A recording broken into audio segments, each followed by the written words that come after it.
நமஸ்காரம். உங்க கல்பனா ஸ்ரீகாந்த் கன்னிராசி மற்றும் கன்னிலக்ன அன்பர்களுக்கு இந்த செப்டம்பர் மாசம் எப்படி இருக்கு அப்படின்றத இந்த பதிவுல பார்க்க போறோம். ஓப்பனா சொல்லணும்னா இந்த செப்டம்பர் மாசம் கொஞ்சம் விசித்திரமா இருக்கு. அதாவது ஃபர்ஸ்ட் ஹாஃப் ரொம்ப ரொம்ப ரொம்ப கேர்ஃபுல்லா இருக்கணும். செகண்ட் ஹாஃப் எல்லாத்துக்குமே சூப்பரா இருக்கக்கூடிய ஒரு காலகட்டமா இருக்கு. ஏன், எதனால, அதை எப்படி நீங்க எடுத்துட்டு போகணும் அப்படின்றது உங்களுக்கு தெளிவா சொல்றேன். ஸோ இந்த 10 நிமிடம் உங்களுக்காக தான். நம்ம சேனலை இதான் ஃபர்ஸ்ட் டைம் பார்க்குறீங்கன்னா சப்ஸ்கிரைப் பண்ணிக்கோங்க, பெல் பட்டனை ப்ரெஸ் பண்ணுங்க, ஆல் என்ற ஆப்ஷனை சூஸ் பண்ணிக்கோங்க. சரி, உங்க மேலேயே செவ்வாய் என்று ஒரு கிரகம் உட்கார்ந்துட்டு இருக்கு.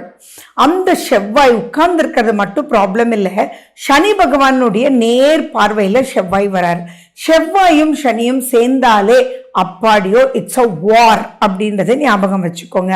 ஸோ உங்களுக்கு வார் அப்படின்ற ஒரு நிலை கிட்டத்தட்ட 13ஆம் தேதி வரைக்கும் இருக்கு.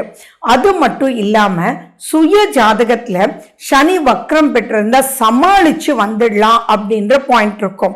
இல்ல அப்படின்னா புரியலையே, நம்பர் 1 டாக்டர்கிட்ட போய் கூட ஹெல்த்துக்கு ரிசல்ட்ஸ் இல்லையே, ஒண்ணுமே புரியல, டேப்லெட்டுக்கு மேல டேப்லெட் மாத்தி மாத்தி சாப்பிட்டுட்டு இருக்கீங்க, இந்த டாக்டரை விட்டு அந்த டாக்டர் போயிட்டே இருக்கீங்க, ஒரு இம்ப்ரூவ்மெண்ட் கூட இல்லை அப்படின்றத விட எல்லாமே டிப்ரூவ்மெண்டா இருக்கே அப்படின்ற அளவுக்கு கிரக அமைப்புகள் உங்களுக்கு போயிட்டே இருக்கு.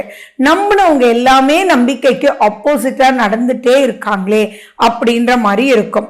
அது மட்டுமா, நீங்க வேலைக்கு போயிட்டு இருந்தீங்க அப்படின்னா என்னமோ நீங்க தான் கிடைச்ச மாதிரி எல்லாருமே உங்களை பிளாஸ்ட் பண்ணிட்டே இருப்பாங்க. யார் மேலேயோ இருந்த கோவத்தெல்லாம் உங்க மேல பொழிஞ்சிட்டு இருப்பாங்க. வெறுப்புன்றது அவங்களுடைய முகத்திலையும் கண்களிலையும் உங்களை பார்க்கும்போது தெரியும். என்னடா இது, வேலைக்கு போகாம விட்டுடலாமா அப்படின்னு ஒரு எரிச்சல் வரும். ஆனாலும் இஎம்ஐக்கு மேல இஎம்ஐ இருக்கே, எப்படி